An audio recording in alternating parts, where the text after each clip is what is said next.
हनुमान जी की 5 चमत्कारी पौराणिक कथाएं जानकर चौंक जाएंगे आप। वाल्मीकि रामायण के अलावा दुनिया भर की रामायण में हनुमान जी के संबंध में सैकड़ों कथाओं का वर्णन मिलता है।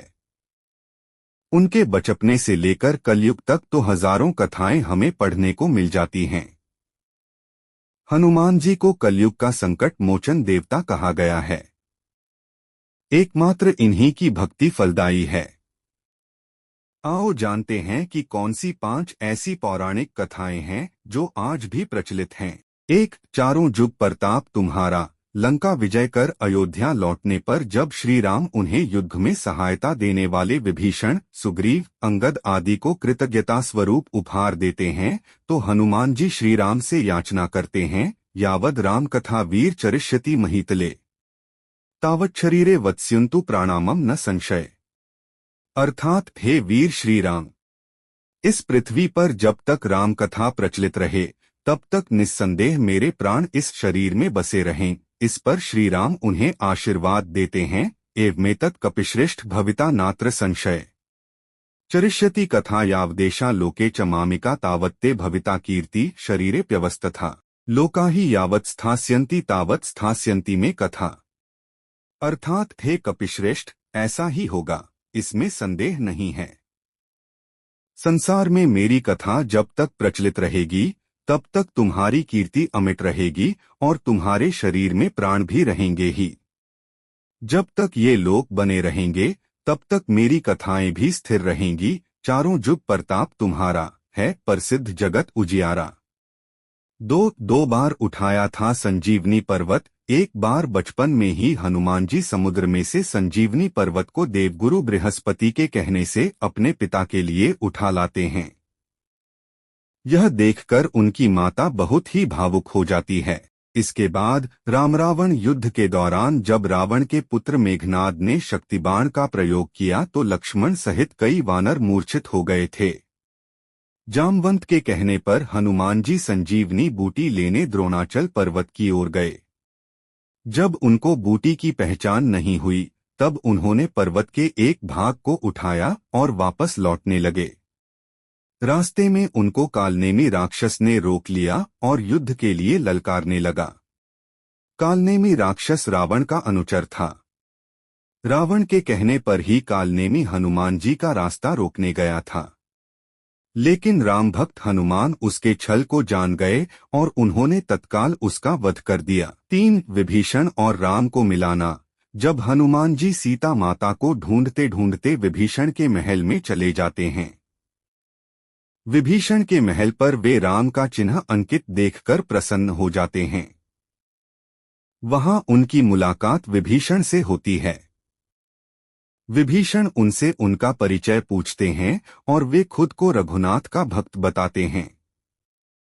हनुमान और विभीषण का लंबा संवाद होता है और हनुमान जी जान जाते हैं कि यह काम का व्यक्ति है। इसके बाद जिस समय श्री राम लंका पर चढ़ाई करने की तैयारी कर रहे होते हैं, उस दौरान विभीषण का रावण से विवाद चल रहा होता है। अंत में विभीषण महल को छोड़कर राम से मिलने को आतुर होकर समुद्र के इस पार आ जाते हैं। वानरों ने विभीषण को आते देखा तो उन्होंने जाना कि शत्रु का कोई खास दूत है। कोई भी विभीषण पर विश्वास नहीं करता है। सुग्रीव कहते हैं, हे रघुनाथ जी, सुनिए, रावण का भाई मिलने आया है। प्रभु कहते हैं, हे मित्र, तुम क्या समझते हो? वानर राज सुग्रीव ने कहा, हे नाथ, राक्षसों की माया जानी नहीं जाती। यह इच्छानुसार रूप बदलने वाला न जाने किस कारण आया है।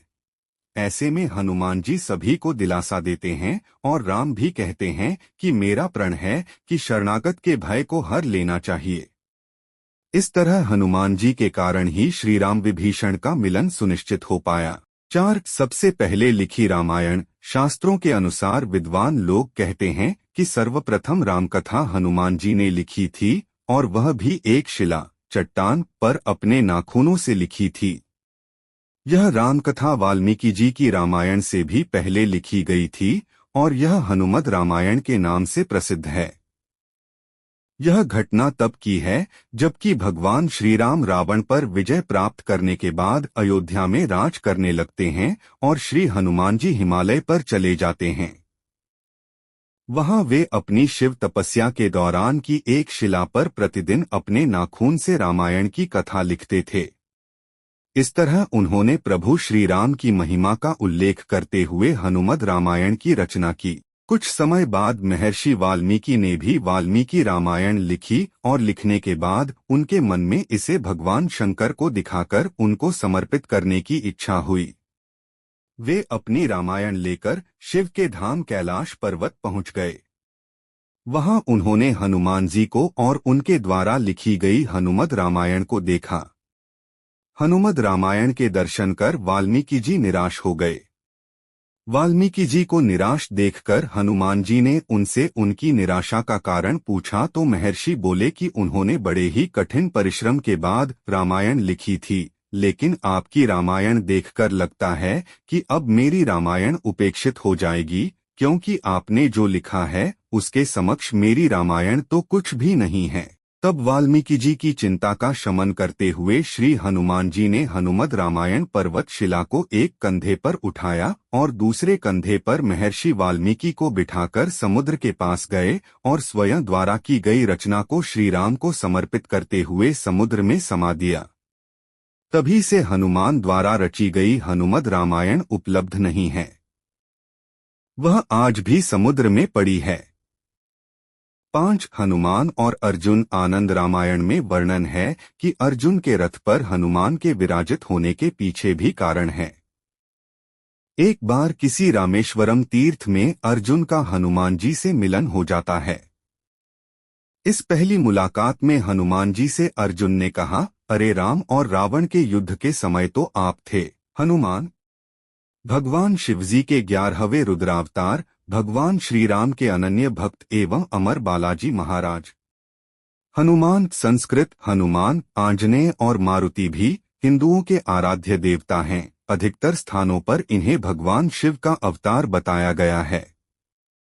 वे भगवान राम के परम भक्त और प्रिय सखा हैं। हनुमान को चिरंजीवी, चिरकाल तक जीवित रहने वाले माना जाता है। श्री हनुमान शक्ति, ज्ञान, भक्ति एवं विजय के भगवान, बुराई के सर्वोच्च विध्वंसक, भक्तों के रक्षक, बल, बुद्धि और विद्या के दाता।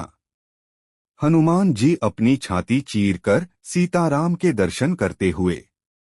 अन्य नाम महाबली, महावीर, पवनपुत्र, फाल्गुनी शाखा, अंजनी सुत, केसरीनंदन, रामेश, बजरंगबली, वायुपुत्र, सीता शोक विनाशक, लक्ष्मण प्राणदाता आदि। संबंध वानर, रुद्र अवतार, राम के भक्त, ग्रह। पृथ्वी मंत्र, श्री हनुमते नमः। अस्त्र, गदा, वज्र और ध्वजा। दिवस मंगलवार और शनिवार। वर्ण लाल। जीवन साथी सुवरचला। माता पिता केसरी वास्तविक पिता और पवनदेव आध्यात्मिक पिता पिता। अंजना माता। भाई बहन मतिमान, श्रुतिमान, गतिमान, केतुमान, धृतिमान, सगे छोटे भाई, भीमसेन, सौतेले भाई, उद्धरण चाहिए। संतान मकर ध्वज, पसीने से उत्पन्न हुए। सवारी वायु,